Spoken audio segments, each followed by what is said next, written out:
Pernahkah kita merenung jika satu saat kiamat datang, kita dibangkitkan dari kubur masing-masing, berdiri di padang mahsyar untuk mempertanggungjawabkan seluruh kegiatan hidup kita di dunia ini, lalu kita akan menuju ke alam akhirat.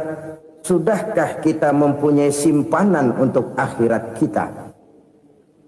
Pada pertemuan kali ini saya ingin menyampaikan sebuah hadis di mana Rasulullah sallallahu alaihi wasallam bersabda, "Arba'un min kanzil jannah."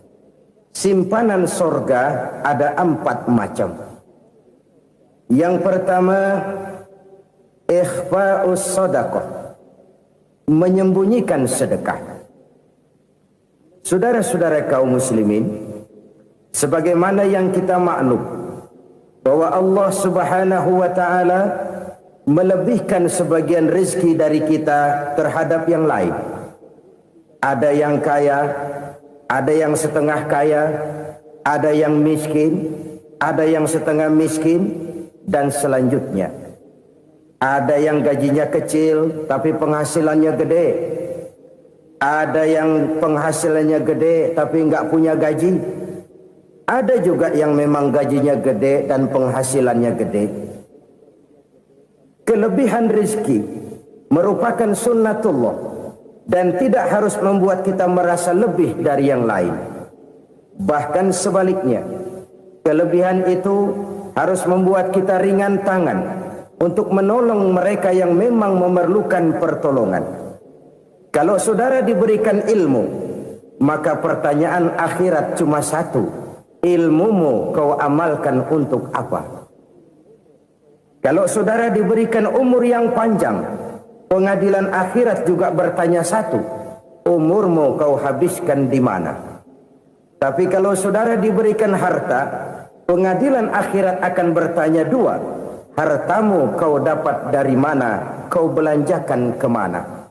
Dari mananya ditanya dan kemananya juga ditanya. Oleh karena kita akan dimintakan pertanggungan jawab, maka amanah yang bernama harta ini harus kita gunakan dengan sebaik-baiknya. Ada penggunaan yang merupakan kewajiban, itu zakat namanya.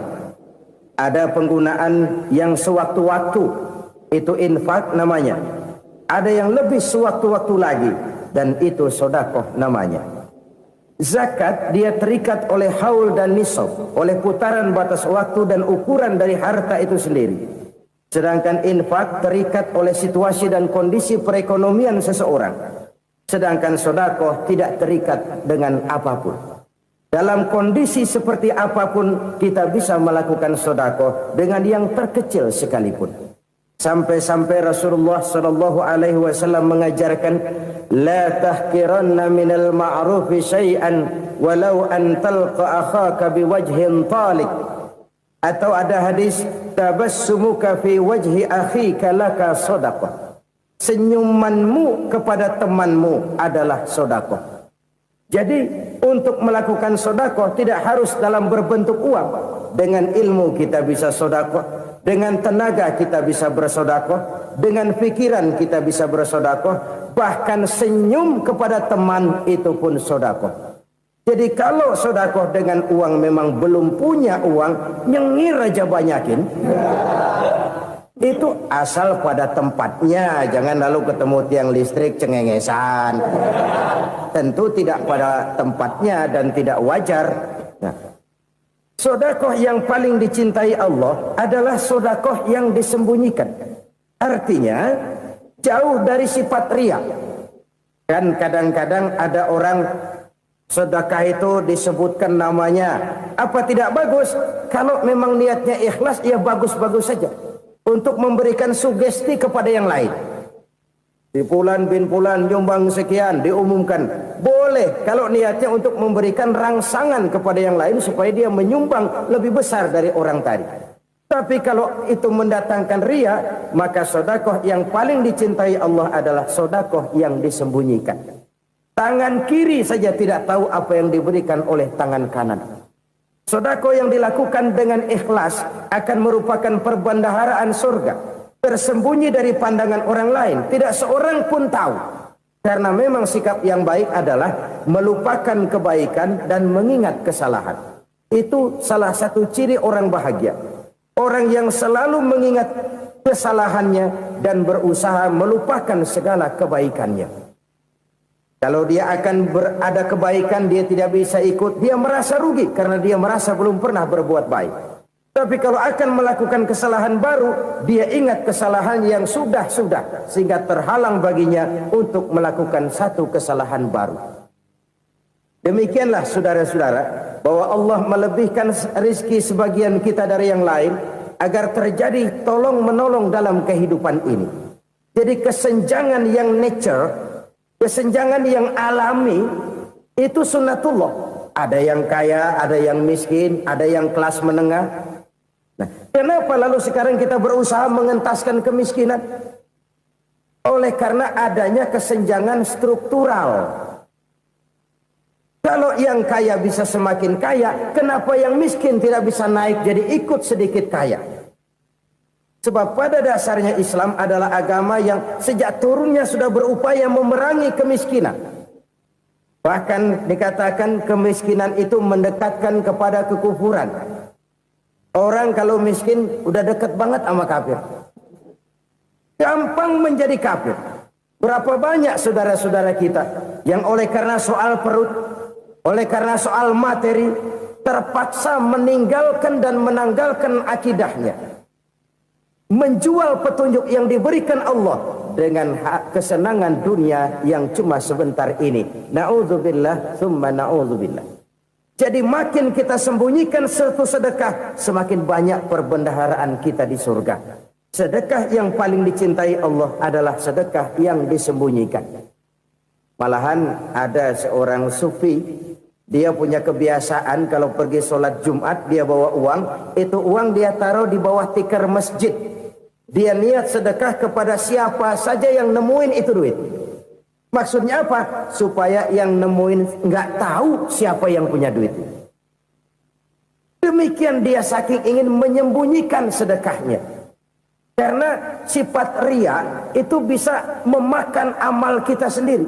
Ria itu termasuk menyebut-nyebut kebaikan kita. Orang yang suka nepuk dada, sedikit-sedikit ngitungnya kalau nggak gua. Tuh kalau nggak gua tuh. Tuh yang belas itu kalau nggak gua, kalau nggak gua. Iya kalau nggak lu kenapa emang? Orang yang suka menepuk jasa. Tuh, biasanya memang begitu saudara-saudara. Kalau perang lagi berkecamuk, orang nggak sempat ngaku jadi pahlawan. Tapi begitu perang selesai, yang kagak kenal bedil ngaku pahlawan, mas. Itu sesuatu yang biasa. Oleh karenanya, orang-orang yang ikhlas dalam bersodako, disembunyikannya sodako itu, Allah cinta betul. Malahan ada hadis memberikan jaminan, inna sodakotal mar'il muslimi tazidu fil umri wa tadfa'u mitatas su'i. Sesungguhnya sedekahnya seorang mukmin tazidu fil umri, bisa menambah umur panjang. Wa tadfa'u mitatas su'i, dan menyelamatkan manusia dari mati secara su'ul khatimah. Jadi siapa yang kepengen panjang umur, banyaklah sedekah. Yang bosan hidup, pelit terus. Sedekah menambah panjang umur dan menyelamatkan manusia dari mati secara su'ul khatimah. Pak, katanya umur itu nggak bisa ditambah, nggak bisa dikurangin. Kapan? Kalau ajal sudah datang. Wa idza jaa ajaluhum la yastakhiruna sa'atan wa la yastakdimun. Kalau ajal datang tidak bisa dimajukan, tidak bisa dimundurkan. Itu kalau ajal sudah datang. Tidak bisa lagi umur ditambah dikurangi, sudah datang. Tapi kalau belum datang, itu kan haknya Allah. Mau ditambah, mau dikurangi, hak prerogatif Allah. Sebagai pencipta manusia, Allah maha kuasa dan maha mampu. Sedekah ini menambah panjang umur dan menyelamatkan manusia dari mati secara su'ul khatimah.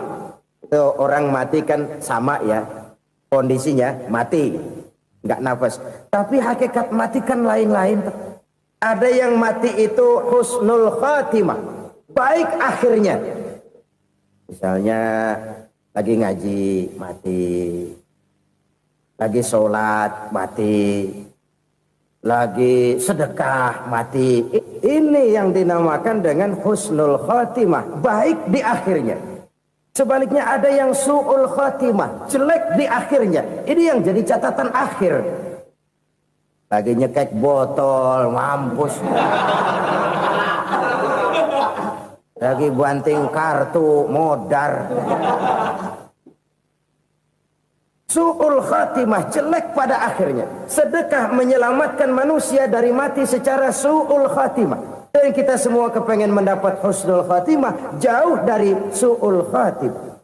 Oleh sebab itu yang bisa menyelamatkan kita dari penyakit itu antara lain adalah sedekah yang disembunyikan, yang dikerjakan dengan ikhlas karena Allah, tidak karena kepengen dipuji orang, tidak karena ingin dikatakan orang pemurah. Sebab orang dermawan itu orang yang memberi tanpa harus diminta. Kalau masih harus diminta, ya belum dermawan namanya, masih harus diminta. Kalau nggak diminta ya tulus, lolos, polos. Saudara-saudara kaum muslimin rahimakumullah, harta adalah amanat dan akan kita pertanggungjawabkan. Allah melebihkan rizki sebagian kita dari yang lain agar kita saling tolong menolong, bantu membantu. Nabi janjikan siapa yang meringankan beban saudaranya muslim di dunia, Allah akan meringankan bebannya di akhirat nanti. Sebuah jaminan dari baginda Nabi. Si orang yang kita bantu barangkali tidak bisa membalas, Allah yang akan membalas lewat jalan lain yang tidak pernah kita sangka-sangka. Ada orang tanya, Pak, ini ada orang nyumbang masjid sambil marah-marah, gimana? Saya bilang sumbangannya aja ambil, marahnya jangan. Marahnya jangan diambil, itu urusan dia. Saudara-saudara kaum muslimin rahimakumullah, umat Islam ini kan umat yang punya potensi besar. Kadang kita merenung, kenapa kadang-kadang pembangunan masjid kok lambat sekali? Kalau hotel hari ini peletakan pertama, bulan depan peresmian. Supermarket hari ini peletakan batu pertama, minggu depan peresmian. Tapi kalau sudah yang namanya masjid, kadang-kadang peletakan batu pertama sekaligus jadi batu terakhir. 3 tahun, 4 tahun, campur nebar jalak di jalanan, duit dijaring kayak ikan sepat. Apa tidak ada orang Islam yang kaya? Banyak. Apa tidak ada pengusaha muslim yang jadi konglomerat? Ada. Lalu yang belum banyak itu yang komit terhadap nilai-nilai agamanya. Akhirnya kita jatuh jadi umat yang lemah. Belum ada pengusaha konglomerat muslim buka pabrik supermi cap beduk misalnya umpamanya atau pabrik kecap cap sorban supaya identitas keislamannya sedikit kelihatan. Kita jatuh jadi umat yang lemah karena potensi tidak terinventarisir dengan baik. Kita ini ibarat kompor yang cuma matengin nasi orang lain. Potensi kita dimanfaatkan oleh orang lain. Ukhuwah Islamiyah kita baru terbatas kepada silaturahmi. Ukhuwah di bidang ekonomi kita lemah, ukhuwah di bidang kebudayaan kita lemah, apalagi ukhuwah di bidang politik kita lebih rapuh lagi. Padahal ukhuwah itu adalah totalitas kehidupan manusia, menyangkut ipolek sosbud, memerlukan nilai-nilai ukhuwah. Jadi oleh karena itu mari kita menyadari di dalam harta kita, walaupun kita yang cari, pergi pagi, pulang sore, peras keringat, banting tulang, di sana ada harta anak yatim. Di sana ada hak masjid. Di sana ada hak pesantren. Di sana ada hak jihad. Berbahagialah seseorang apabila dia oleh Allah dijadikan keran. Keran itu menyimpan air, tapi tidak untuk dirinya, tapi disalurkannya kepada mereka yang memang memerlukannya. Saudara-saudara kaum muslimin rahimakumullah, ini yang pertama. Jadi perbendaharaan surga adalah menyembunyikan sedekah. Orang lain nggak tahu, kita pun nggak pernah ngitung-ngitung. Kita anggap lewat begitu saja, padahal itu deposit akhirat. Satu. Yang kedua, perbendaharaan surga itu apa? Wa kitmanul musibah, menyembunyikan kesulitan. Kadang orang takut menghadapi kesulitan. Tapi makin kita merenung, hidup ini kan sebenarnya urusan. Takut sama urusan ya jangan hidup. Tandanya orang hidup itu kalau punya urusan. Urusan merupakan problem. Problem sering menimbulkan kesulitan. Kesulitan bukan untuk ditakuti, tapi untuk diatasi dan dicarikan jalan keluarnya. Siapa sih orangnya yang nggak pernah sulit-sulit? Makin tinggi status sosialnya, makin gede urusannya. Makin tinggi kualitas imannya, makin berat tingkat kesulitannya. Cuma memang yang namanya enak itu seperti pelangi. Biang lala itu nggak pernah di atas kepala kita, di atas kepala orang melulu. Lo sih enak lo, kata kita. Dia juga bilang yang enak kan lo. Pelangi itu nggak pernah di atas kepala kita. Kata tukang beca, aduh enak ya naik Mercy.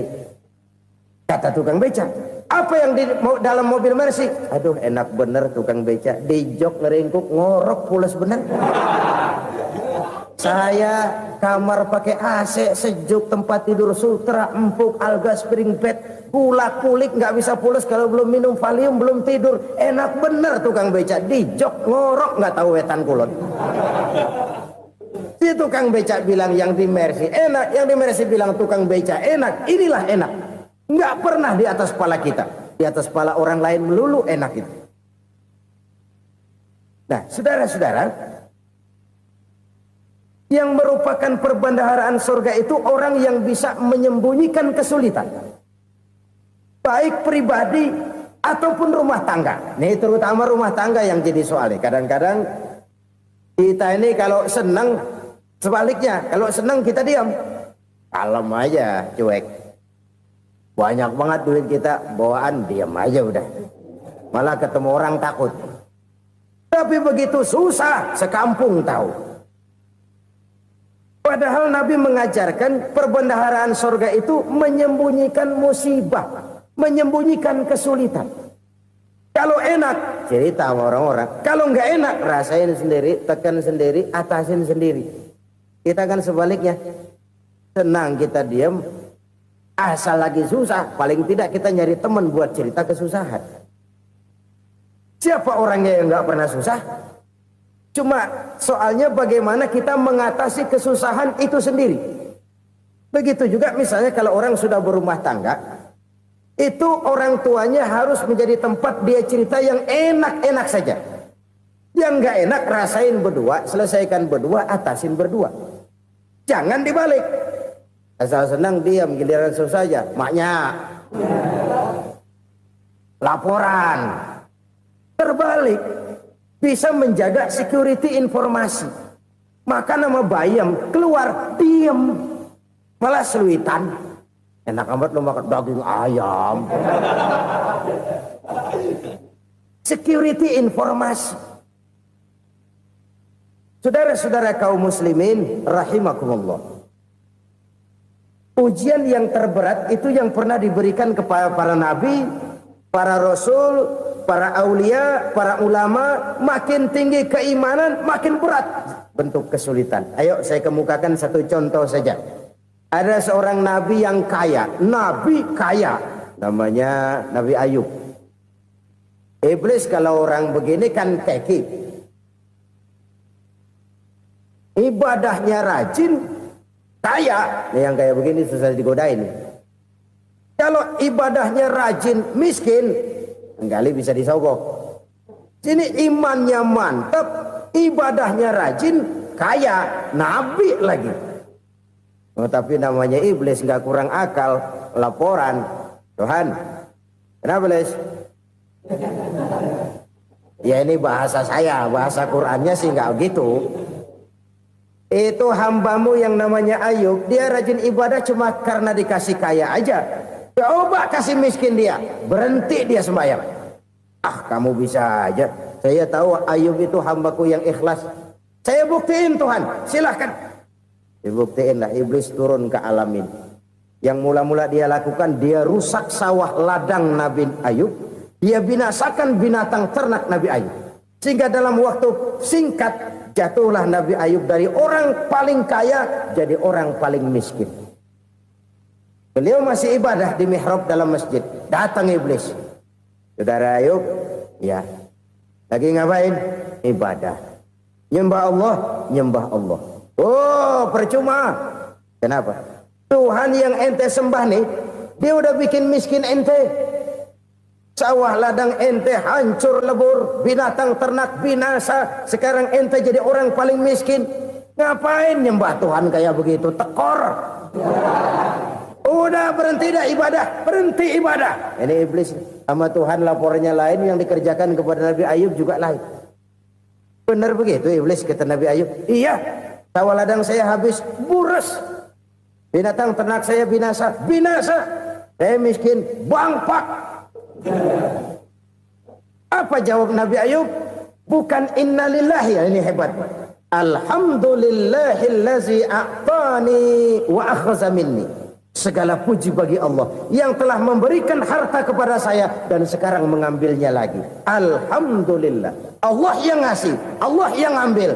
Itu mah urusan Allah. Iblis cuman ibadah jalan terus, sujud lagi Nabi Ayub. Iblis seleher gondok banget. Dasar Nabi nggak mempan dia apa-apain. Miskin malah alhamdulillah. Allah yang ngasih, Allah yang ambil. Jadi kalau kita tidak komit, kita tidak terikat kepada kaya, miskin, senang, susah, apa yang bisa bikin kita susah? Jadikan kekayaan, kemiskinan, jadikan senang, susah sebagai anak buah yang bisa kita atur. Jangan kekayaan ngatur kita, jangan kemiskinan ngatur kita. Kita yang harus mengatur mereka. Senang, susah, kaya, miskin, bahagia, sengsara, jadikan itu anak buah yang bisa kita atur. Kalau sekarang kita kaya, lain saat boleh jadi kita miskin, semiskin-miskinnya. Allah yang ngasih, Allah yang ambil. Tenaga mana yang bisa menghalangi? Ibadah jalan terus. Iblis makin gondok. Dasar Nabi loh. Akhirnya apa? Nabi Ayub dikerjain, diberikan penyakit. Demikian fatal penyakitnya. Bayangin, udah miskin sakit. Masya Allah. Miskin sakit.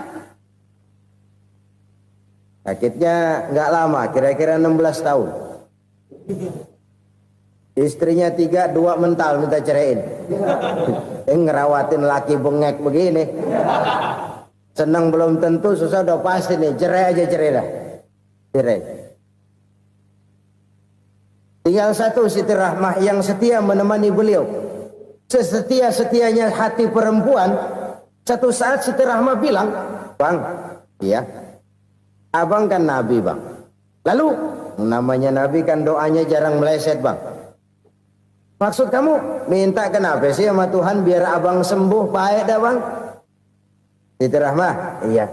Saya sakit berapa tahun sih dah? 16 tahun, Bang. Sebelum ini saya sehat berapa tahun? Ya kira-kira 60 tahun, Bang. Nah, coba ente banding-bandingin, Rahmah.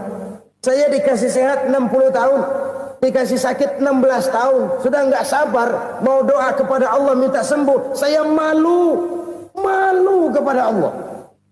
Diuji dengan yang luar biasa seperti ini, tidak mengganggu stabilitas kehambaannya. Dia tetap menghamba kepada Allah Subhanahu wa ta'ala. Saudara-saudara kaum muslimin rahimakumullah.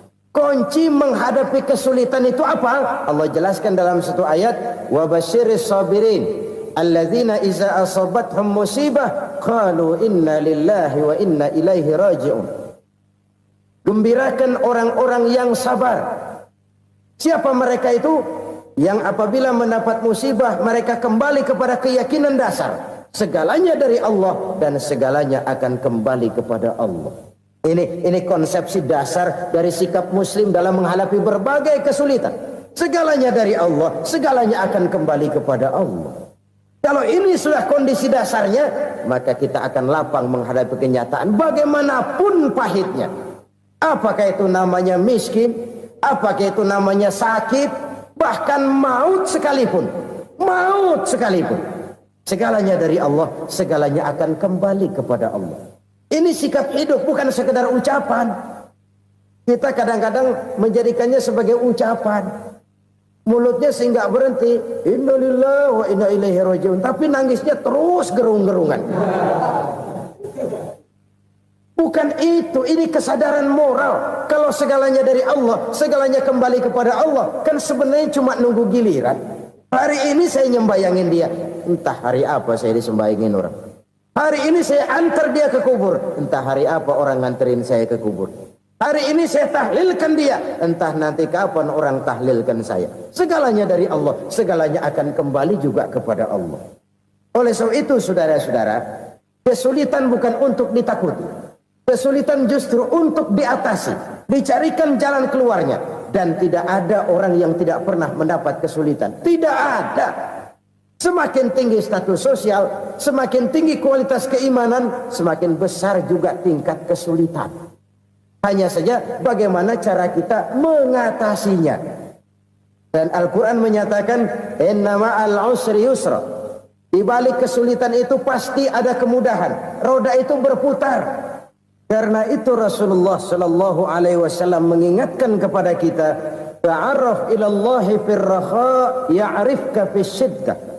Ingatlah kepada Allah di waktu kamu senang, supaya Allah ingat kepada kamu di waktu kamu susah.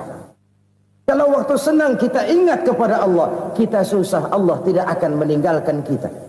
Tapi kalau waktu senang kita jauh dari Allah, sujud tidak sempat, dengan masjid jauh, ketika senang kita lupakan Allah. Nanti begitu kita susah, Allah lupakan kita. Dan itu menyakitkan. Oleh karena itu orang-orang tua kita dulu bilang, kalau lagi sehat ingat-ingat lu bakal sakit nanti. Kalau lagi kaya ingat-ingat satu saat kita bakal jatuh miskin. Bahkan kalau lagi muda ingat-ingat kita bakal tua. Dan yang terpenting kalau lagi hidup ingat-ingat kita bakal mati. Saudara-saudara kaum muslimin rahimakumullah. Jadi yang kedua yang merupakan perbendaharaan surga, menyembunyikan musibah. Saudara-saudara kaum muslimin rahimakumullah. Hal ketiga yang merupakan perbendaharaan surga adalah wasilaturrahmi. Orang yang suka bersilaturahmi. Sebagaimana yang kita maklum bahwa manusia adalah makhluk yang disebut zon politika. Makhluk sosial yang tidak mungkin hidup sendiri-sendiri. Betapa dan siapapun kita memerlukan orang lain. Bodoh betul manusia kalau tinggal di tengah masyarakat tapi tidak mau bermasyarakat. Merasa hebat sendiri, pintar sendiri, gagah sendiri, kaya sendiri. Mungkin kalau mati juga ngubur sendiri. Jangankan kita di sini, di sorga saja Nabi Adam waktu sendirian bengong melulu, mondar mandir. Allah tegur dam sepi dam. Ya ini kalau bahasa saya. Iya Tuhan sepi ini nggak ada coret-coretan pisan ini. Diciptakan Siti Hawa baru anteng Nabi Adam. Itu di surga. Cobalah. Umpamanya saudara tinggal di Jakarta nih. Kayak bener. Apaan aja di Jakarta punya saudara dah. Jembatan Semanggi ambil. Monas buntel bawa pulang. Hotel-hotel ambil semua. Cuman tinggal di Jakarta sendirian, apa enaknya? Betapa dan siapapun kita perlu orang lain. Tidak ada seorang pun yang bisa memenuhi kebutuhan hidupnya secara sendiri-sendiri. Nah, Islam telah menyelamatkan manusia dari ras diskriminasi. Mengikat manusia dengan persaudaraan yang berlandaskan kepada akidah. Karena itu dianjurkan bersilaturahmi. Bahkan Nabi menyatakan, man arada ayyubsata lahu fi rizqihi wa yunsa'a fi atharihi falyasil rahimah. Siapa yang kepengen diluaskan rezekinya dan dipanjangkan usianya, banyaklah ia bersilaturahmi. Siapa yang kepengen dimudahkan rezekinya, hendaknya ia banyak bersilaturahmi. Kalau banyak teman, kesulitan kan paling tidak ada tempat cerita. Udah susah, sendirian kita pikirin diri, nggak ada tempat tukar pikiran. Cepet banget sama bengek. Dilawan sendiri. Nah, secara makro kita bisa berkata, tidak mungkin ada kemenangan kalau tidak ada kekuatan. Tidak ada kekuatan kalau tidak ada kesatuan dan persatuan. Tidak mungkin ada kesatuan dan persatuan tanpa semangat silaturahmi. Kalau umat Islam mau menang, dia harus kuat. Kalau umat Islam mau kuat, dia harus bersatu. Kalau umat Islam mau bersatu, dia harus membudayakan silaturahmi ini. Bahkan sampai-sampai kata Nabi, kalau bisa cari nilai tambah. Apa? Silman qata'ak. Bersilaturahmilah kau kepada orang yang marah denganmu. Masya Allah, indahnya ajaran agama kita. Orang yang marah pun kepada kita, kata Nabi, kalau bisa bersilaturahmilah kepadanya, kepada orang yang marah itu. Di situ nilai tambah. Cuman jujur nih hadis, ngucapinnya gampang, ngamalinnya yang berat banget. Orang marah sama kita, kita disuruh silaturahmi. Ada apa malu? Lu marah, ada gua marahan lagi. Tunggu pikirin. Saudara-saudara kaum muslimin rahimakumullah. Tapi ini yang diajarkan, bahkan ini yang dicontohkan oleh baginda Rasul. Bagaimana begitu mudah, misalnya satu saat Abu Jahal ini ngatur strategi bagaimana bikin Muhammad celaka. Dia gali lubang di depan tempat tidurnya. Dia tutupin daun korma. Terus dia panggil seseorang, ke sini. Kasih tahu Muhammad, pamannya sakit keras, minta ditengokin. Berangkat orang ini ke sana. Muhammad, labbaik. Pamanmu sakit keras, dia minta ditengokin. Baik, saya akan datang menjenguk beliau.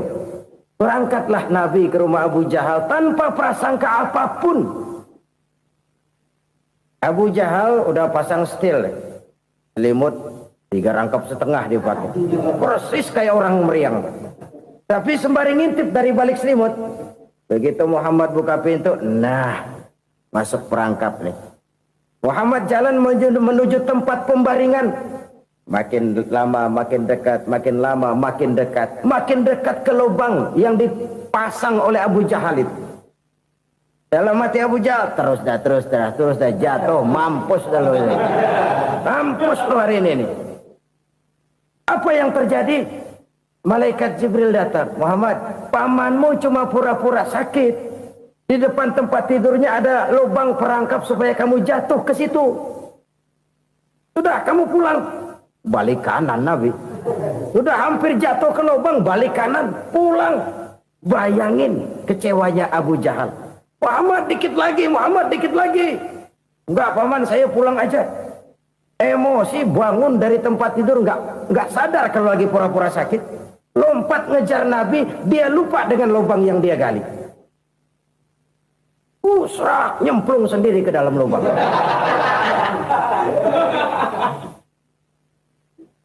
Nabi terus berlalu. Ini terjadi keanehan.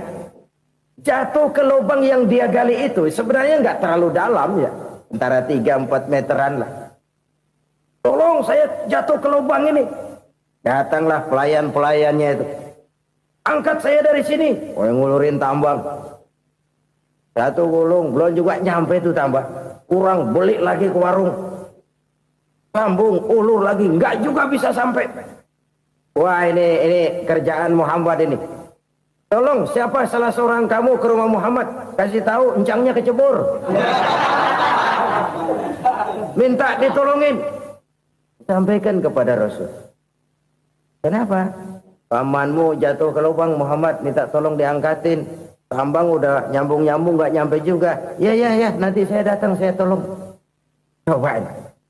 Nyata-nyata orang berniat jahat mau mencelakakan dia. Datang dia menolong. Ini yang disebut air tuba dibalas air susu ya ini. Bukan sebaliknya. Air tuba dibalas air susu. Paman, kecebur ya? Iya Muhammad, tolong ini. Pegang tangan saya. Nabi ulurkan tangannya. Nyampe. Dipegang oleh Abu Jahal. Diangkat ke atas. Sampai atas. Apa kata Abu Jahal? Sihirmu memang hebat Muhammad. Udah ditolongin dikata sihir. Yang enak kita kemplang kan itu orang begitu. Urusan apa? Tapi inilah akhlak. Kalau bisa kamu bersilaturahmilah dengan orang yang marah kepadamu sekalipun. Orang marah kita tetap baik. So, kalau kita berbuat baik sama orang yang memang baik, rasanya sih biasa-biasa aja. Orang baik kita baik lagi, ya draw aja, belum ada nilai tambah di situ. Baru ada nilai tambah kalau kita bisa berbuat baik kepada orang yang nyakitin kita. Itu namanya kita setingkat di atas dia. Dia sakitin kita, kita berbuat baik sama dia. Dia pelit sama kita baik sama dia. Dia marahin kita deketin dia. Di situ kita punya nilai tambah. Jadi siapa yang ingin diluaskan rezekinya, kata Nabi, dan dipanjangkan umurnya, hendaklah ia banyak-banyak bersilaturahmi. Sederhana sebenarnya silaturahmi, tapi silaturahmi membangkitkan semangat kesatuan dan persatuan. Kesatuan dan persatuan melahirkan kekuatan. Dalam matematika 1 ditambah 1 pasti 2. Tapi di tengah masyarakat, 1 orang takut ditambah 1 orang takut, hasilnya jadi 2 orang setengah berani. Kenapa setengah berani? Karena udah berdua. Tadi pan takut sendirian. Kalau dia kumpul turu-turu takut lah jadi berani. Kita yang lemah, kita yang tidak berdaya, kita yang miskin, kalau mau kompak bersatu, apa yang nggak bisa kita kerjain? Apalagi tinggal di kota besar, pilihan cuma 2. Bertahan atau minggir. Bertahan atau minggir. Untuk bisa bertahan harus mampu bersaing. Untuk mampu bersaing harus punya keahlian. Keahlian harus ditunjang dengan pendidikan, ditambah oleh kekompakan sebagai umat. Udah miskin mencar mulu, orang injek kita. Orang nggak pandang urusan apa yang malu. Oleh karena itu, silaturahmi pada hakikatnya merupakan roh dari ukhuwah yang diajarkan oleh agama kita. Bagaimana Islam menyelamatkan masyarakat manusia dari ras diskriminasi, mengikat manusia, dan tidak ada persaudaraan yang lebih indah selain persaudaraan yang diikat dengan nilai-nilai akidah. Sepanjang orang di jalan Allah, itulah saudara kita. Keluar dia dari jalan Allah, selesailah persaudaraan sampai di situ. Karena itu, kalau ingin menyimpan sesuatu di surga, banyaklah bersilaturahmi. Datang ke rumah ini, datang ke rumah itu, dan lain sebagainya. Itu simpanan kita di akhirat nanti. Ini yang ketiga. Saudara-saudara, yang keempat, perbendaharaan surga itu apa? Wa qawlu la hawla wa la quwwata illa billah. Ucapan la hawla wa la quwwata illa billah. Ibadah kan ada yang berat, modalnya besar. Bangun masjid berat, modalnya besar. Bangun rumah sakit berat, modalnya besar. Ada ibadah yang berat tapi modalnya ringan. Misalnya puasa. Puasa itu berat, mengendalikan nafsu. Kalau sekedar nggak makan nggak minum sih enteng, mengendalikan nafsu. Itu jihad terbesar, tapi kan modalnya ringan, cuma niat saja. Ini ibadah berat, modalnya ringan. Ada ibadah yang ringan, modalnya juga enteng. Seperti termasuk ucapan la haula wa la quwwata illa billah. Tanpa sadar, la haula wa la quwwata illa billah. Nyelengin tuh di surga. Nyelengin, kita nggak terasa, nyelengin simpenan akhirat. La haula wa la quwwata illa billah. Nyimpan lagi. Kaget, la haula wa la quwata illa billah, nyimpan lagi, banyak simpanan. Walaupun sebenarnya yang dimaksud di sini adalah kesadaran batin bahwa tidak ada daya dan kekuatan kecuali Allah. Itu intinya. Kita memulai pekerjaan disunahkan baca bismillah, kan begitu. Apa itu? Kesadaran moral. Bahwa ini saya bisa kerjakan. Saya kerjakan ini dengan menyebut nama Allah. Kenapa? Kalau Allah tidak memberikan daya dan kekuatan, mana mampu saya kerjakan ini. Maka saya kerjakan ini dengan menyebut nama Allah. Bismillah. Kesadaran moral. Manusia hanya wajib berusaha, tapi nggak pernah wajib berhasil. Banyak hal-hal yang kalau kita renungkan secara rasio nggak mungkin. Tapi jadi kenyataan. La haula wa la quwata illa billah. Tidak ada daya dan kekuatan kecuali bagi Allah semata-mata. Kesadaran moral akan kelemahan dan keterbatasan makhluk bernama manusia. Kadang kita kagum dengan otak, tapi kita sering lupa sama yang bikin otak. Padahal bagaimanapun hebatnya otak, yang bikin otak pasti lebih hebat dari otak. Nggak percaya, silahkan otak-otakan. Inilah kecenderungan. Kita kagum dengan pesawat-pesawat mutakhir, bukan main, besi gede banget terbang itu. Alangkah hebatnya. Lalu apa yang bikin otak tidak lebih hebat dari itu semua? Kita puji laut, apa yang bikin laut tidak lebih hebat dari laut itu? La haula wa la quwata illa billah. Tidak ada daya dan kekuatan kecuali Allah. Apa yang bisa kita lakukan kalau tidak karena daya dan kemampuan yang diberikan oleh Allah kepada kita?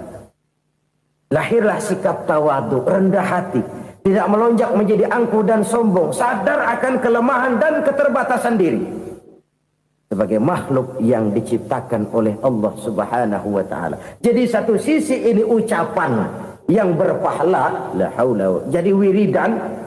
Pada sisi lain ini kesadaran moral, sikap mental, kesadaran batin bahwa yang punya daya dan kekuatan itu cuma Allah.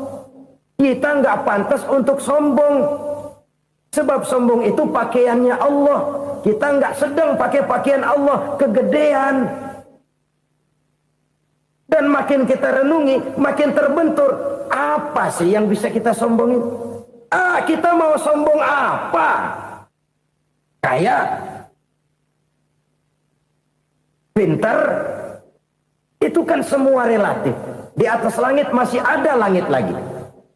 Jadi oleh karenanya, marilah kita menyadari, manusia hanya wajib berusaha, tapi tidak pernah wajib berhasil. Yang berusaha saja tidak wajib berhasil, apalagi yang tidak berusaha. Islam bukan agama orang pemalas yang selesai sholat lalu endelohom, nggelenggem ayem-ayem. Tapi Islam bukan agama orang sombong yang setelah berusaha lalu tidak memerlukan Allah. Kita bisa saja bikin proyeksi, tahun sekian kita bakal panen besar menurut perhitungan otak. Tapi ada kejadian lain. Apa? Tikus ngambek. Habis itu dimakanin tikus, panen gagal. Proyeksi rasional gagal oleh tikus-tikus yang ngambek itu. Bisa saja terjadi. Tahun depan kita panen besar, urung. Kenapa? Musim panas panjang. Dan sekarang ini koran-koran bikin berita musim mengalami penyelewengan. Bukan cuma manusia yang nyeleweng sekarang ini. Musim pakai nyeleweng. Mestinya kan musim hujan udah selesai, masih hujan-hujan juga. Musim. Nah sekarang kita boleh bikin proyeksi, kita bakal panen besar. Tahu-tahu musim panas panjang, sawah retak, air kering. Cari teknokrat yang paling botak, suruh pendekin tuh musim panas. La haula wa la quwata illa billah. Inilah kesadaran moral. Saudara, saya teringat satu saat ada seorang konglomerat.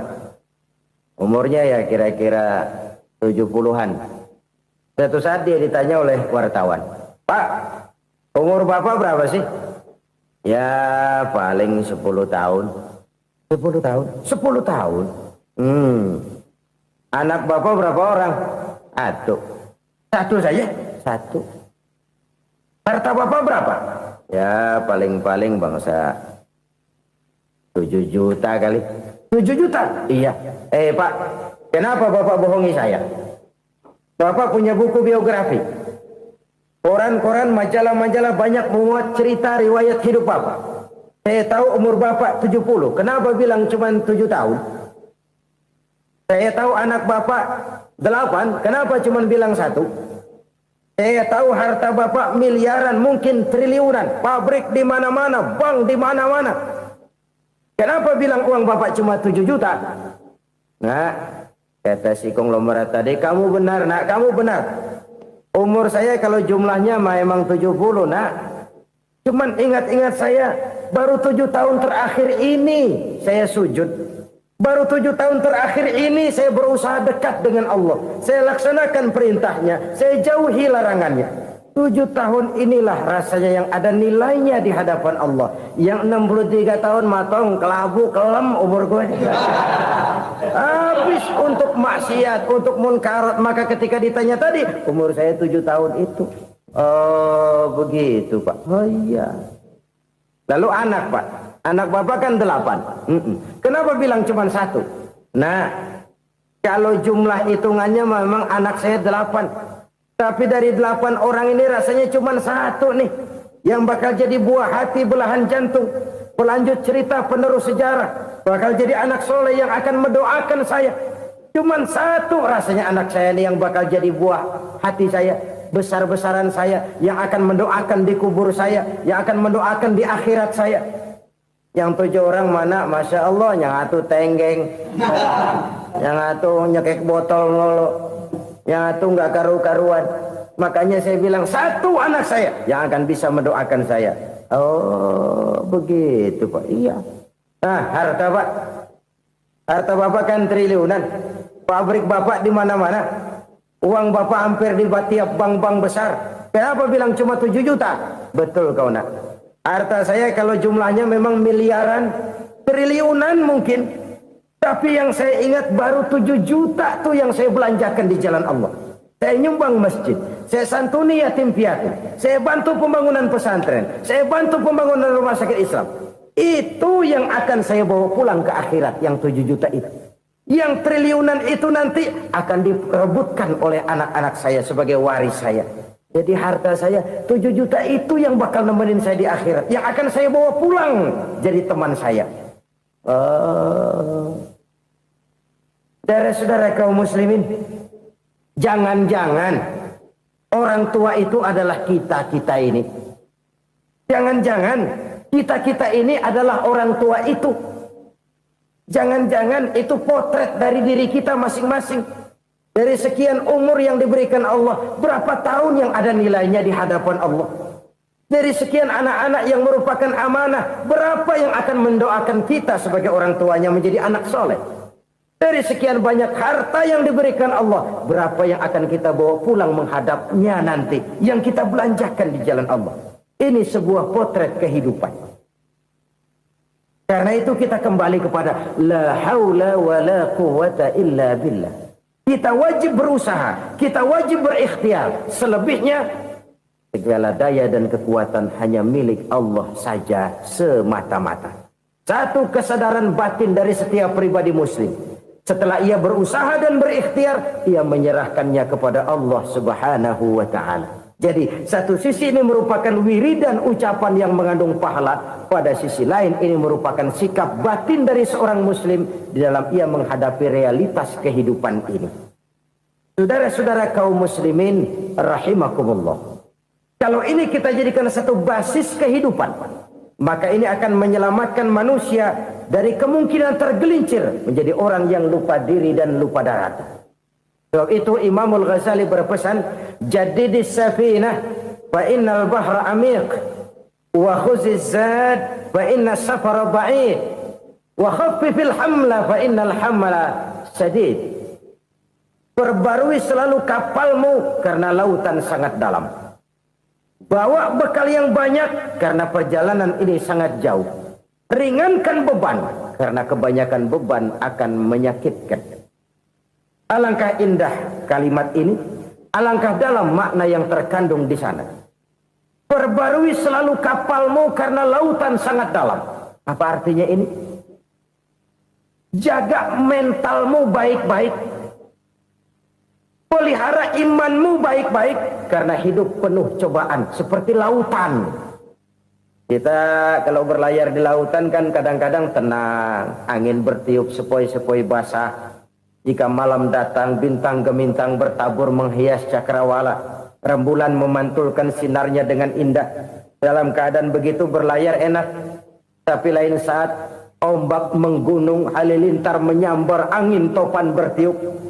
Berapa banyak sudah saudara-saudara kita yang tenggelam di lautan dunia tanpa sadar bahwa dia belum sampai kepada pantai yang akan dituju. Berapa banyak sudah saudara-saudara kita yang tenggelam di lautan dunia ini tanpa sempat bangkit lagi.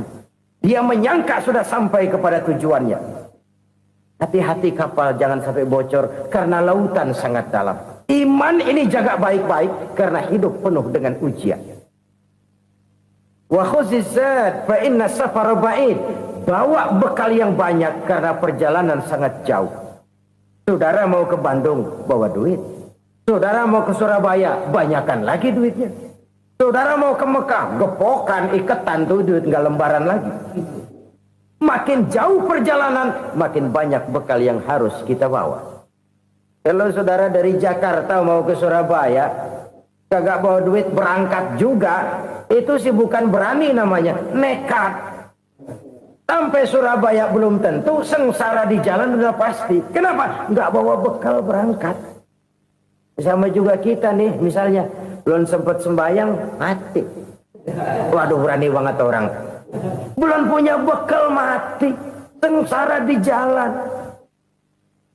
Atau bekal tidak cukup. Dari Jakarta saudara mau ke Surabaya, bawa duit 500 perak.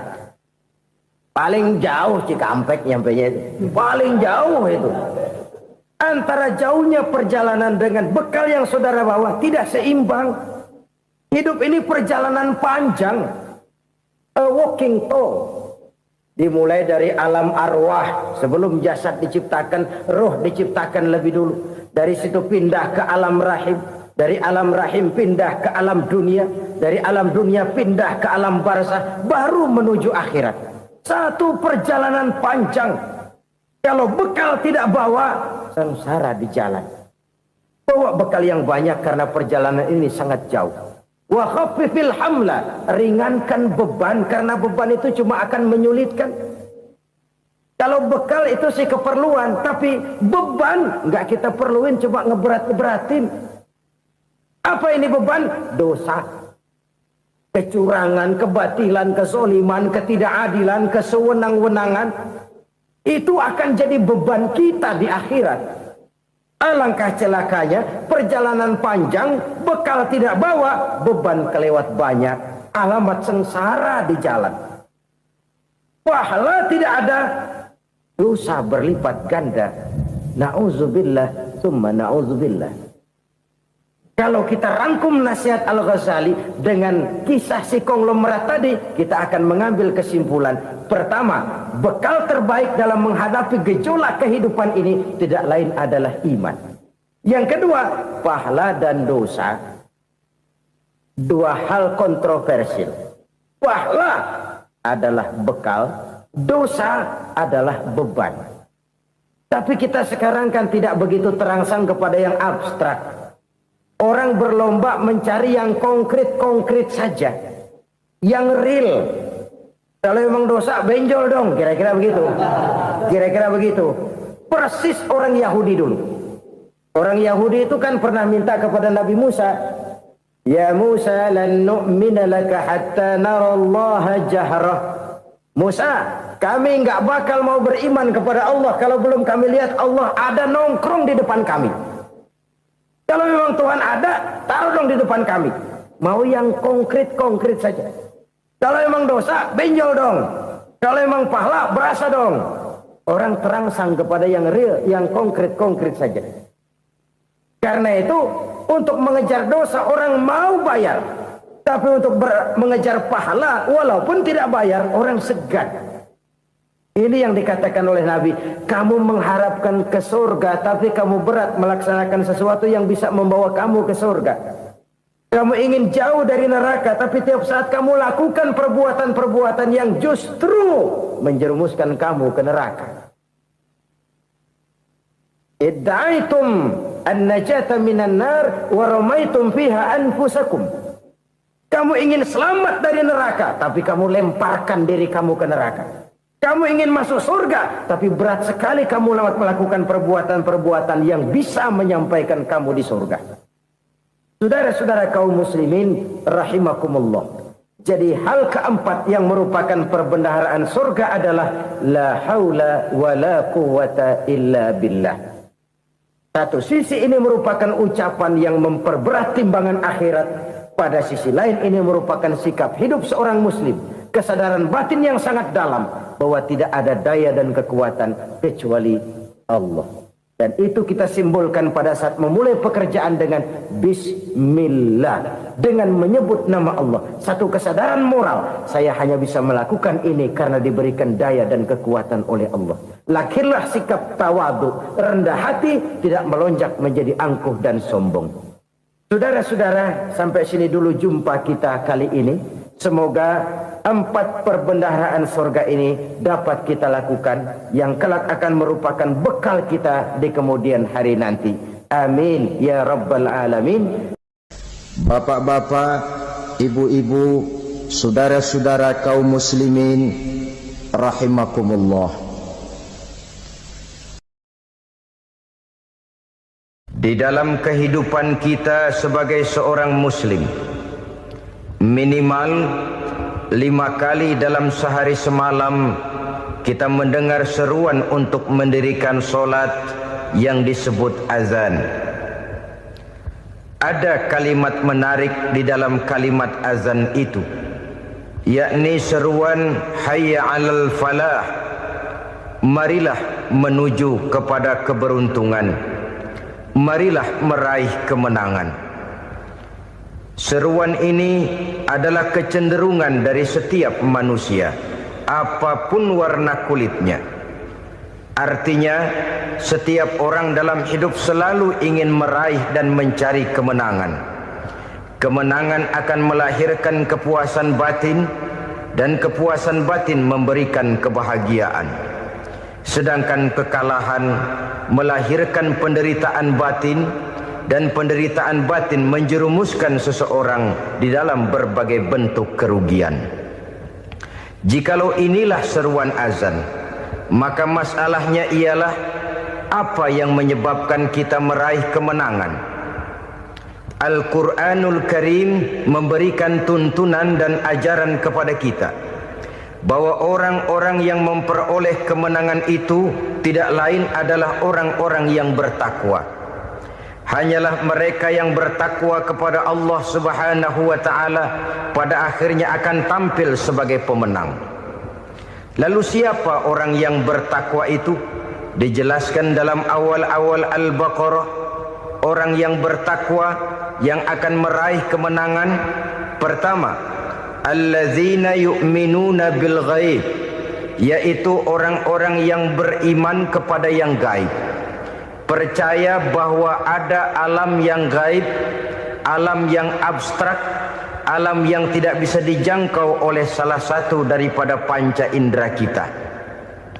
Mereka percaya dan beriman kepada adanya malaikat, beriman kepada adanya iblis dan jin, beriman kepada adanya alam kubur, beriman kepada adanya alam mahsyar, beriman kepada adanya alam akhirat, beriman kepada adanya surga dan neraka. Beriman bukan cuma sekedar beriman dalam ucapan bibir saja, tetapi beriman yang nilai iman itu mampu mewarnai gerak dan gaya hidupnya. Iman yang meresap sampai ke tulang sumsum, kemudian memberikan dampak positif di dalam kehidupan manusia. Alam, kita tahu, adalah sesuatu yang selain Allah, dan Allah bukanlah alam. Apapun namanya selain daripada Allah, itu adalah alam. Alam pada hakikatnya terbagi menjadi 2. Ada alam syahadah, alam nyata, alam konkret, alam yang bisa dijangkau oleh salah satu indera kita. Kemudian ada alam ghaib, alam yang tidak bisa dijangkau oleh panca indera kita, alam metafisika, alam abstrak, alam yang wajib kita imani keberadaannya. Kita percaya bahwa malaikat itu ada, kita percaya kepada jin, bahwa jin itu ada, kita percaya kepada adanya iblis dan setan. Bukan percaya kepada iblis dan setannya, percaya bahwa iblis dan setan itu ada. Itu termasuk salah satu daripada sifat orang yang bertakwa kepada Allah. Saudara-saudara kaum muslimin rahimakumullah, kecenderungan pembangunan yang lebih bersifat materialistis, biasanya menggeser aspek kehidupan rohani.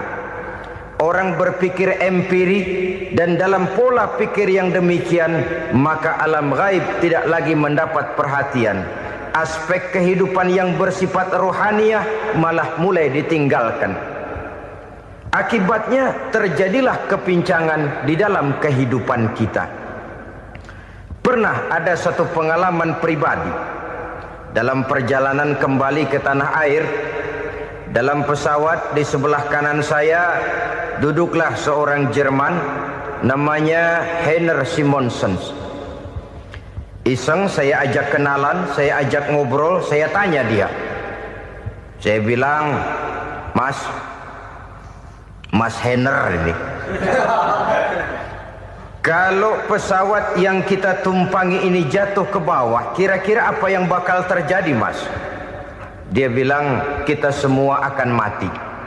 Begitu? Iya. Oke. Apa itu mati? Tanya saya. Dia bilang, untuk tahu apa itu mati, kita harus tahu lebih dahulu apa itu hidup. Saya pikir nih bule bisa ngomong juga. Baiklah kata saya. Apa hidup menurut Anda itu? Oh, hidup itu dia bilang, kalau seluruh anggota badan kita bekerja secara normal, paru-paru memompa darah secara normal, jantung berdetak secara normal, sel-sel tubuh bekerja secara fit, dan organisme tubuh hanya mau bekerja secara normal, dia bilang, kalau kita memberi makan yang cukup, menu yang teratur, dan gizi yang lengkap.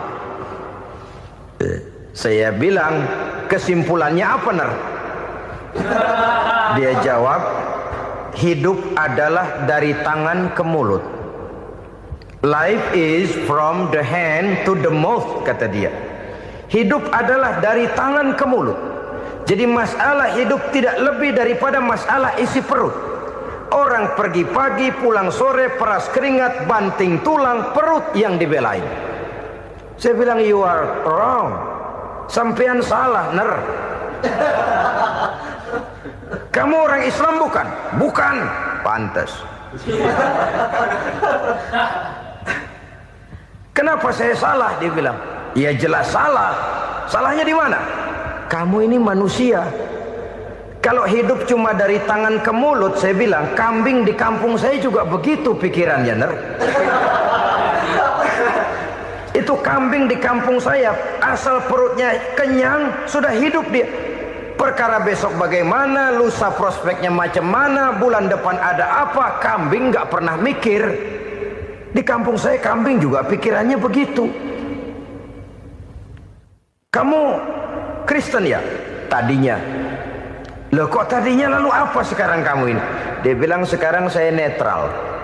Saya tidak beragama, tapi saya percaya kepada Tuhan sebagai pencipta alam. Saya ingat benar dia bilang, I haven't any religious, but I believe to God as the creator of the world. Kenapa bisa netral begitu, Ner? Habis saya bingung katanya. Islam bilang Islam baik, Kristen bilang Kristen baik, Hindu Buddha bilang Hindu Buddha baik, semua agama baik. Saya netral sekalian, nggak beragama. Yang penting saya percaya kepada Tuhan. Saya bilang, Ner, kamu ini kayak orang mau beli celana, lalu bingung. Yang satu bilang Levi's bagus, yang satu bilang Blue Jean hebat, yang satu bilang Wool England hebat. Celana ini hebat, celana itu bagus, celana ini hebat. Semua celana bagus, kamu bingung. Akhirnya netral, tidak pakai celana.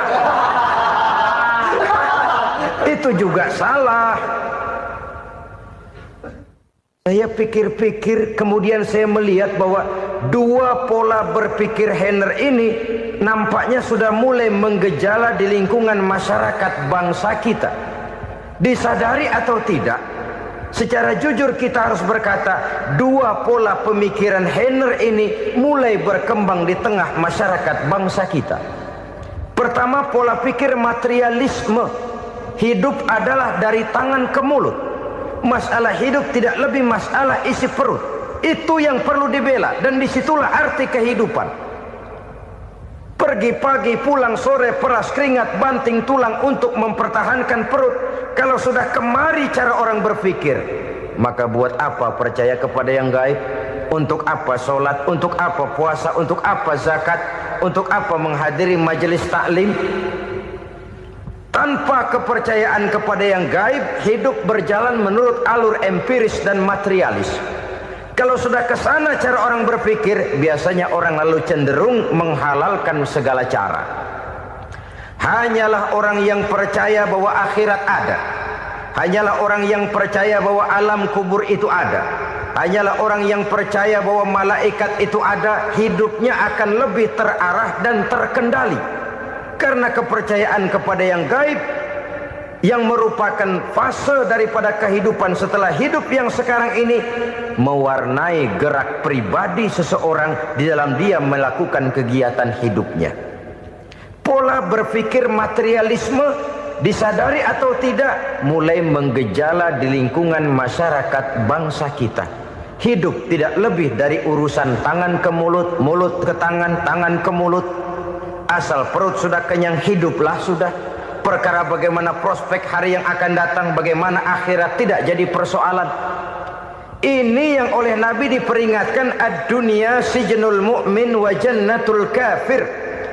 Dunia adalah penjara bagi orang beriman dan surga bagi orang kafir. Dulu di zaman Belanda hadis ini pernah disalah tafsirkan, disalah artikan, digunakan sebagai senjata untuk mengkebiri dan membuat impoten umat Islam. Sudahlah umat Islam gak usah macam-macam, kata Belanda. Dunia ini kan penjara buat orang Islam, surga buat orang kafir. Di penjara jangan bertingkah.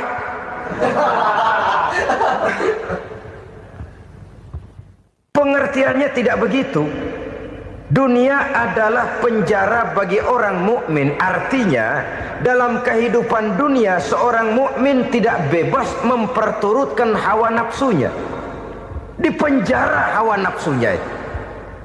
Sebaliknya surga bagi orang-orang kafir. Buat orang kafir, surgalah dunia ini. Mereka bebas memperturutkan hawa nafsunya, dilarang tidak terlarang, dicegah pun tidak tercegah. Mereka hidup menurut alur bisikan nafsu mereka sendiri. Kemudian bila ajal datang, maut merenggut nyawa, selesailah surganya sampai di situ. Maka bagi orang-orang yang tidak percaya kepada adanya akhirat, kepada adanya alam gaib, surganya sebatas umurnya. Sekali lagi, surganya sebatas umurnya. Bila umur selesai, ajal pun datang merenggut nyawa, selesailah sudah surganya sampai di situ.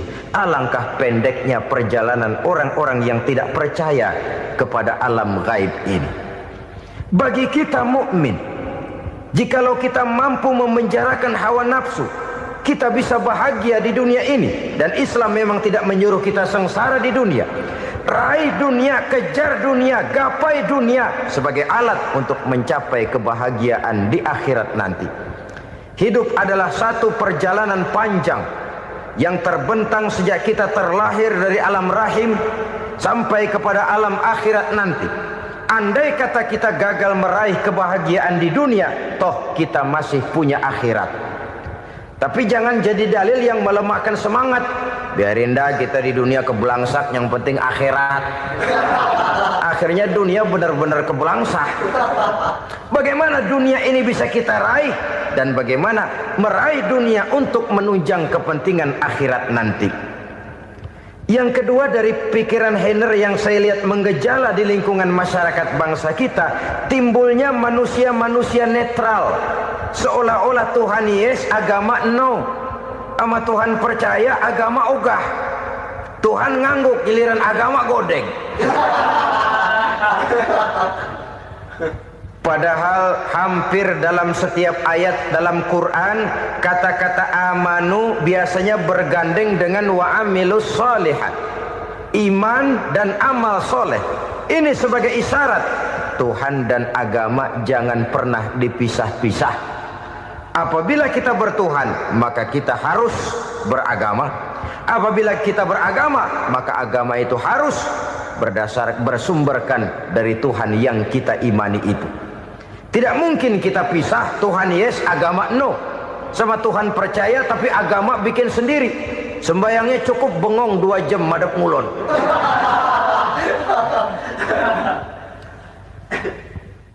Saudara-saudara kaum muslimin rahimakumullah. Jadi dengan demikian, agama yang kita akui merupakan unsur mutlak di dalam pembangunan sekarang ini, merupakan bagian dari kehidupan yang menuntun kita bahwa di balik alam nyata ini, di balik alam syahadah ini ada alam gaib. Dan mudabbir, murabbi, yang mengatur, yang menguasai, yang memelihara baik dia alam nyata, baik dia alam gaib, tidak lain adalah Allah Subhanahu wa ta'ala. Di sana ada satu super power, satu maha kekuatan yang kita perlu bersandar kepadanya. Sebagai makhluk nyata yang hidup di alam nyata, berbuatlah secara nyata sebagaimana harusnya kita berbuat. Karena Islam jelas bukan agamanya orang pemalas. Islam jelas bukan agamanya orang yang mengajarkan setelah selesai sholat boleh duduk, nggelenggem ayam-ayam, ndelohom, menghitung bintang di langit sambil menunggu keajaiban. Tidak. Islam adalah agama yang mengajarkan apabila sholat sudah selesai kamu kerjakan, bertebaranlah di permukaan bumi, cari karunia Tuhanmu. Jangan hidup berpangku tangan menunggu keajaiban.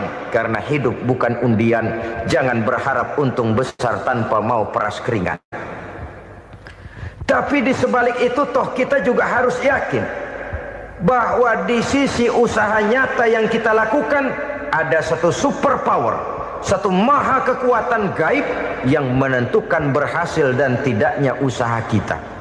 Kepercayaan kepada hal semacam inilah yang mendorong kita untuk mempunyai sandaran vertikal, agar jikalau usaha ini berhasil, kita tidak lupa diri dan lupa daratan. Jikalau usaha ini gagal, kita tidak putus asa dan buruk sangka, tidak cupik pandangan dan sempit hati, tapi mampu melihat persoalan dengan kacamata putih sambil husnuzon kepada Allah Subhanahu wa ta'ala. Kita percaya malaikat itu ada.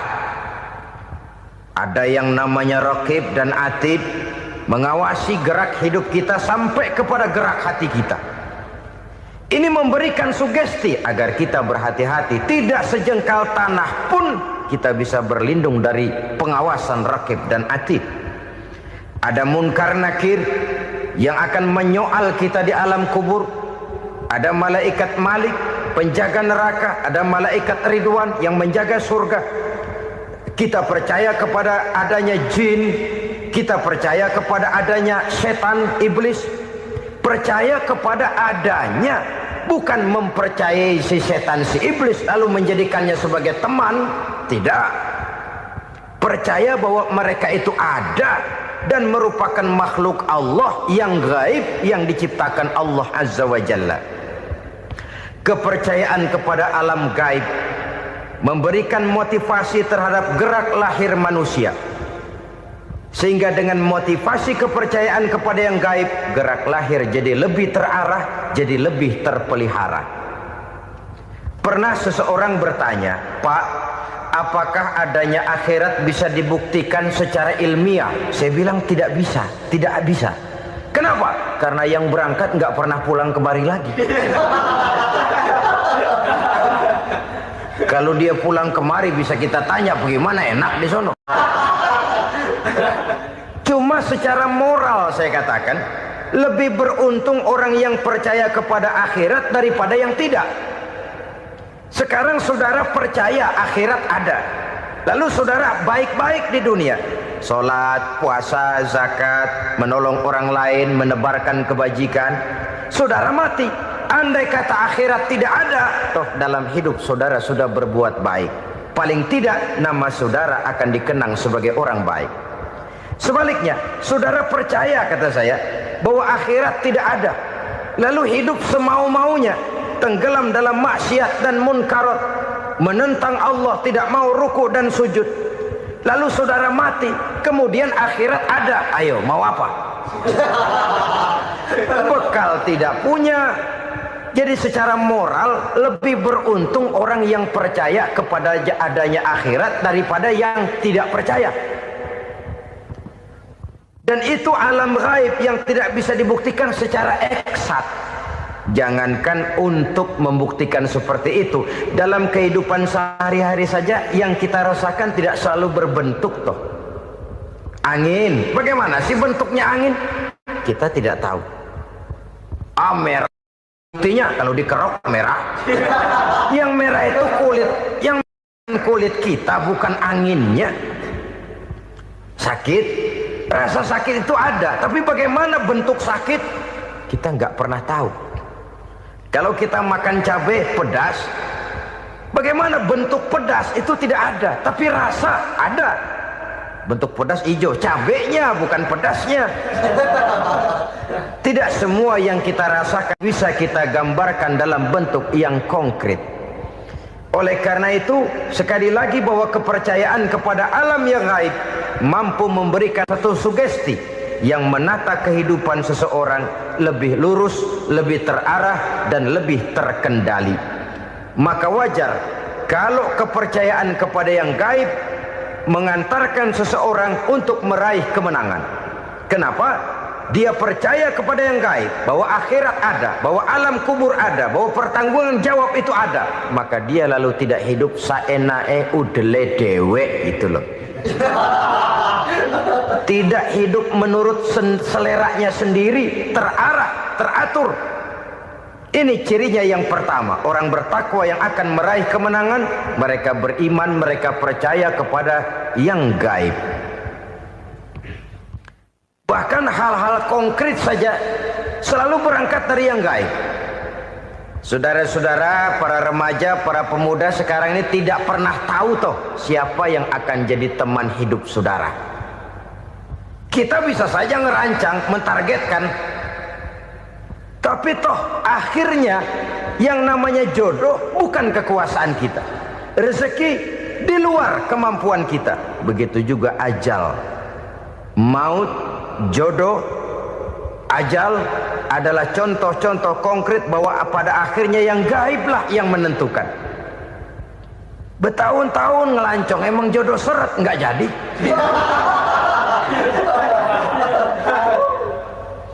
Begitu kenal baru setengah malam nginep ditangkap hansip kan. Hal-hal semacam itu kadang-kadang kita berpikir suuzon, gilet, perempuannya cakep banget, lakinya rebek amat. Memang begitulah jodohnya. Memang begitulah jodohnya. Saudara hadirin ma'asyiral muslimin yang saya hormati, jadi hal-hal yang konkret saja kita yakini sepenuhnya ditentukan oleh satu superpower yang gaib itu tadi. Dari sanalah segala ketentuan itu berangkat dan kesanalah segalanya akan kembali. Maka kepercayaan kepada yang gaib meluruskan gerak hidup seseorang dan itu akan mengantarkan dia kepada meraih kemenangan. Satu. Yang kedua, wa yuqimuna shalah. Orang bertakwa yang akan meraih kemenangan itu adalah orang-orang yang mendirikan sholat. Kenapa sholat mengantarkan orang untuk meraih kemenangan? Yang jelas, inna sholata tanha anil fahsya'i wal munkar. Sholat mampu mencegah manusia dari perbuatan keji dan munkar. Banyak filsafat hidup yang terkandung di dalam sholat ini. Sejak kita wudhu sampai kita menghadap ke arah kiblat, sampai kita melakukan gerak-gerak sholat, bacaan-bacaan yang ada di dalam sholat, lalu sampai kepada mengucapkan salam. Banyak filsafat hidup yang terkandung di dalam sholat. Umpamanya saja, setelah takbiratul ihram mulai kita dengan sholat dalam posisi berdiri, diajarkan dalam kitab-kitab fikih agar kita melihat ke arah tempat sujud. Ini kan filsafat kehidupan. Kalau kamu sholat dalam posisi berdiri, lihat tempat sujud. Jangan sholat mata jelalatan, sebab nanti bisa mengurangi kekhusyuan. Jadi wajar kalau yang dikatakan bahwa yang paling afdol adalah shaf yang di depan. Kenapa? Secara harfiah pengertiannya akan lebih mengundang kekhusyuan. Kenapa? Kalau kita di shaf paling depan di masjid umpamanya paling banter kita lihat tembok. Tapi kalau kita soft di tengah atau di belakang, orang-orang di depan kita pun akan kelihatan. Yang bajunya loreng, yang bajunya genggang, yang bajunya macam-macam. Kita lihat, kadang-kadang kita pikirin, ada yang bajunya bolong. Kita sholat tapi dalam hati, nih orang bajunya robek yang nggak tahu apa. Ada saja hal-hal yang mengusik kekhusyuan kita. Oleh sebab itu diajarkan dalam posisi berdiri, lihat, arahkan pandangan matamu kepada tempat sujud. Ini kan filsafat kehidupan. Maksudnya apa? Kalau lagi diri, lihat dong tempat sujud. Kalau udah di atas, ingat dong sama yang bawah. Kalau sudah tinggi, ingat dong dari mana kamu berangkat. Kalau sudah berkuasa, bantu dong yang lemah. Kalau sudah kaya, santuni dong yang miskin. Kalau sudah alim, bimbing dong yang awam. Ini filsafat kehidupan. Dalam posisi berdiri, kau lihat tempat sujud. Ini akan melahirkan kepekaan sosial, di mana seseorang mau tahu kepada orang lainnya. Bagaimanapun kaya kita, tinggi pangkat dan jabatan kita, jikalau hidup hanya untuk kepentingan perut sendiri saja, rasanya belum membawa manfaat di dalam kehidupan kita. Tapi efek yang tertinggi sesungguhnya, solat mencegah manusia dari perbuatan keji dan munkar. Perbuatan keji dan munkar, walaupun kelihatannya mendatangkan uang, membawa keuntungan, tapi itu keuntungan semu, keuntungan sementara. Dengan menipu orang lain kita bisa dapat untung, tapi tidak membawa berkah. Dan itu adalah kerugian besar dalam kehidupan kita.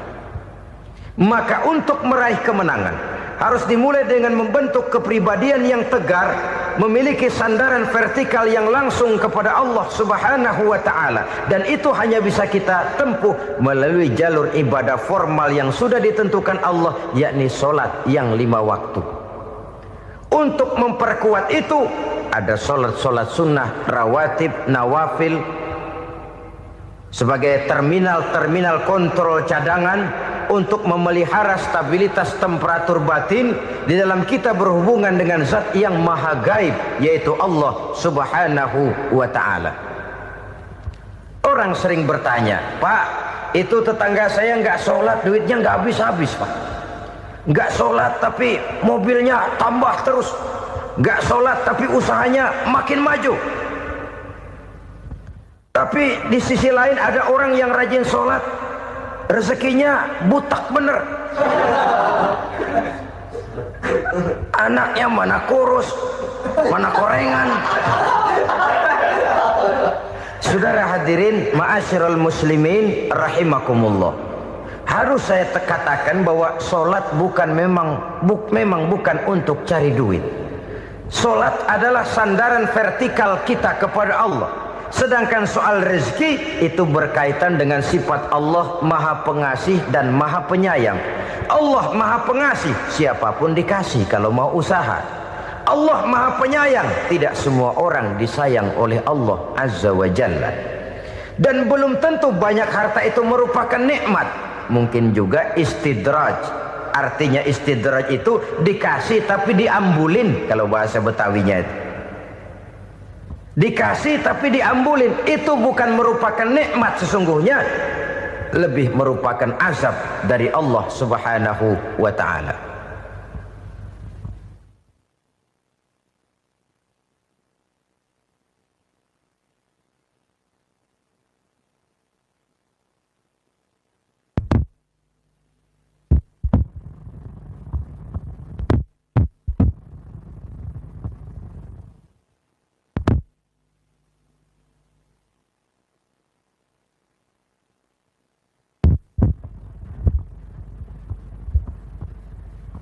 Agama mempunyai sistem solat, dan kita umat Islam telah dituntun oleh Allah Subhanahu wa ta'ala yang wajibnya 5 kali dalam sehari semalam mendirikan solat, dan itu tentu berada dalam jangkauan kemampuan manusia. Pada awalnya barangkali kita memang merasa solat itu satu kewajiban, tapi semakin kita hayati makna, manfaat dan filsafat yang terkandung di dalam ajaran solat, semakin sampai kita kepada keyakinan bahwa solat adalah keperluan kita. Sehingga pada waktu tertentu dinilai puncaknya, kita tidak lagi akan berkata saya wajib sholat, tapi kita akan berkata saya perlu sholat.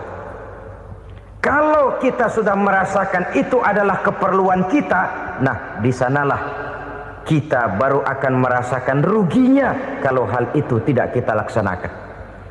Sepanjang kita masih berkata saya wajib sholat, kita akan lebih merasakan dia sebagai beban ketimbang sebagai keperluan. Yang jelas Allah tidak memerlukan ibadah yang kita laksanakan ini. Dengan kata lain, andai kata satu dunia penuh ini orang tidak ada yang sholat satu pun, Allah tidak akan turun dari jabatan Tuhan. Jangan lalu berpikir kalau kita ngambek se-RW kagak sembahyang Tuhan tekor kali ini ya. Tentu tidak, itu perlunya kita, bukan perlunya Allah. Dan pada induknya kita akan berkata saya perlu agama. Kalau secara induk kita sudah memerlukan agama, maka konsep-konsep yang ada di dalam ajaran agama itu pun adalah juga merupakan keperluan kita. Baik dia bernama sholat, baik dia bernama puasa, baik dia bernama zakat, baik dia bernama haji, seluruhnya adalah keperluan kita. Dan sesuatu yang kita perlukan apabila tidak kita laksanakan akan melahirkan kerugian di dalam kehidupan.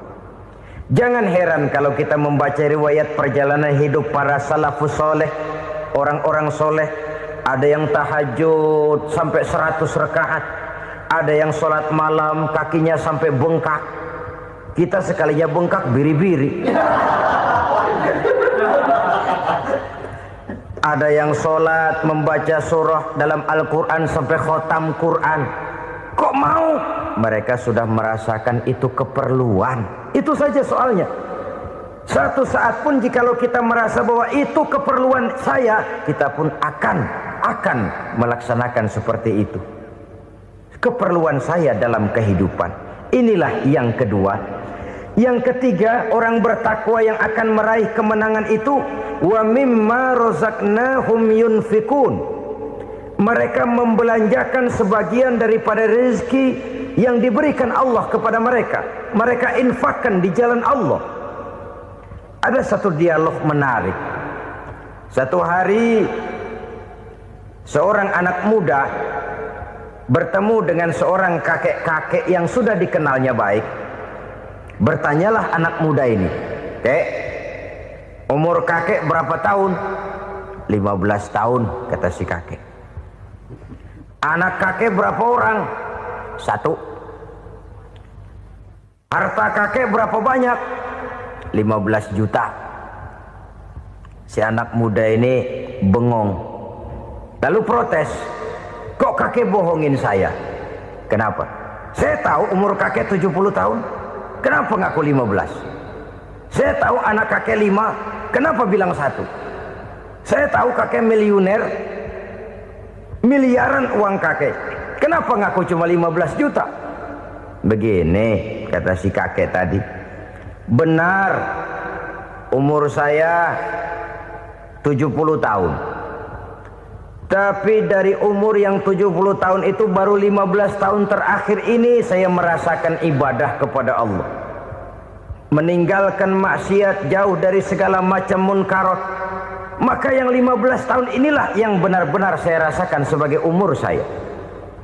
Benar anak saya 5, tapi yang 4 susah diatur. Cuman 1 rasanya nih yang bakal jadi si buah hati belahan jantung pelanjut cerita penerus sejarah. Cuma 1 ini yang saya harapkan, yang akan jadi anak soleh, yang akan membuat saya menerima pensiunan pahala. Kalau yang 4 apek dah, nggak ada harapan. Yang 1 nyekek botol melulu. Oh begitu, iya. Lalu kenapa kakek bilang harta kakek cuma 15 juta padahal saya tahu kakek uangnya miliaran, depositonya banyak? Ya karena 15 juta itulah yang saya ingat yang pernah saya belanjakan di jalan Allah. Saya merasa itulah harta saya yang sebenarnya. Yang miliaran yang saya simpan di bank kelak, kalau satu saat saya mati, akan jadi rebutan di antara anak-anak saya. Ya, kalau anak saya soleh kayak yang satu ini. Kalau yang 4 tadi udah tulen dia bakal berantem, dah berebut tuh. Jadi 15 juta yang saya belanjakan di jalan Allah inilah yang saya merasakan benar-benar harta saya yang sesungguhnya. Dialog ini patut menjadi bahan renungan kita bersama. Diberikan kita umur 40, 50, 60, 70, 80. Berapa tahun dari umur yang diberikan itu yang jalan mulus, yang kita gunakan untuk melaksanakan ibadah? Banyak harta kita simpan di bank, di lemari, di dompet, di tas. Tapi berapa yang sudah kita depositokan di jalan Allah yang akan menemani kita di hari kita kembali nanti? Maka orang bertakwa yang akan meraih kemenangan, wa mimma razaqnahum yunfikun, mereka membelanjakan sebagian dari rezeki yang diberikan Allah di jalan Allah Subhanahu wa ta'ala. Ma'asyiral muslimin rahimakumullah. Zahirnya memang kita memberikan kepada orang lain, tapi hakikatnya kita menyimpan untuk diri kita sendiri. Kita memberikan kepada yatim piatu 25.000. Zahirnya kita memberikan si yatim, hakikatnya kan kita cuma nyimpan. Saya berikan, titip kepadamu, ini untuk saya di akhirat. Kau boleh belikan baju, kau boleh belikan untukmu makan, kau boleh bayarkan sekolahmu. Ini untuk saya. Hakikatnya kita nyumbang masjid 1 juta, zahirnya kita berikan kepada panitia masjid, tapi hakikatnya kan cuma titip 1 juta ya, untuk saya di alam kubur nanti. Silahkan kau boleh belikan semen, ini uang, belikan besi, belikan pasir. Saya cuma sekedar titip untuk kepentingan saya. Hakikatnya kita cuma sekedar menitip. Sebagaimanapun pada hakikatnya, apapun yang kita miliki dalam kehidupan kan cuma sekedar hak guna pakai, bukan hak milik mutlak. Harta kita, rumah kita, kendaraan kita, kebun kita, pabrik kita, hak guna pakai saja. Hak milik mutlak cuma untuk Allah Subhanahu wa ta'ala. Saudara-saudara kaum muslimin rahimakumullah. Ini yang ketiga. Kemudian yang keempat, orang-orang bertakwa yang akan meraih kemenangan, allazina yu'minuna bima unzila ilaika. Mereka yang beriman, mereka yang percaya kepada apa yang telah diturunkan kepadamu Muhammad, ay Al-Quran, yakni Al-Quranul Karim. Setelah percaya kepada yang gaib, mendirikan solat, kemudian menginfakkan sebagian dari rezeki yang diberikan Allah, mereka juga lalu percaya kepada yang diturunkan terhadap Nabi, yaitu tidak lain Al-Quranul Karim. Sekali lagi di sini, percaya bukan hanya sekedar percaya saja, tetapi percaya lalu menjadikan Al-Quran itu sebagai pedoman hidup. Sebab memang Al-Quran itu adalah GBHM, garis-garis besar haluan muslim. Apa yang harus kita lakukan, apa yang harus tidak kita lakukan, bagaimana mestinya kita bertingkah laku dan berbuat, seluruhnya tercantum di dalam Al-Quranul Karim. Itu sebabnya ketika satu hari Aisyah ditanya bagaimana akhlak Rasul, beliau menjawab, kana Rasulullah sallallahu alaihi wasallam khuluquhul Quran. Akhlak daripada Rasulullah tidak lain adalah Al-Quran. Jawaban simpel ini memberikan gambaran bahwa keseluruhan daripada konsepsi Quran sudah diterjemahkan dalam kehidupan Rasulullah sallallahu alaihi wasallam. Karena kita tahu akhlak adalah keseluruhan dari gerak hidup manusia. Sejak ia berpribadi, berumah tangga, bertetangga, bermasyarakat, sampai kepada berbangsa dan bernegara, Al-Quran tetap memberikan sentuhan nilainya. Oleh karenanya, orang-orang yang bertakwa adalah orang-orang yang menjadikan Al-Quran sebagai pedoman dalam kehidupannya.